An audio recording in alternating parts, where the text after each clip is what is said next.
Hello everyone. In this video, I wanted to show you all how you can actually convert over your Microsoft PowerPoint presentation over to an Adobe PDF.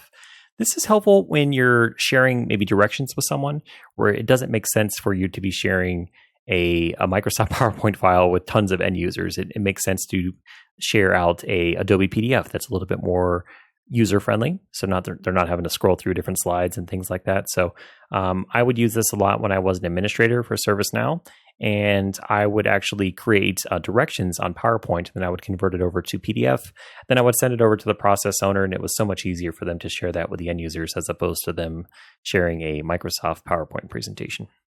So once you're ready to go ahead and convert everything over, just go ahead and open up your presentation.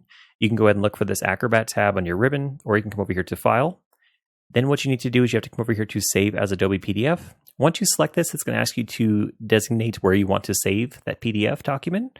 And once you have it saved, it'll look something like this. So let me go ahead and open it. And each slide is its own page on PDF. But you can see, assuming your layout is not all wonky on PowerPoint, it should render over correctly to PDF. You can see nothing's cut off. I mean, the quality is still there. It looks nice. And this is so much easier to be able to share this with someone as opposed to me trying to share that Microsoft PowerPoint presentation. So that is actually how you're able to create a PDF from a PowerPoint presentation.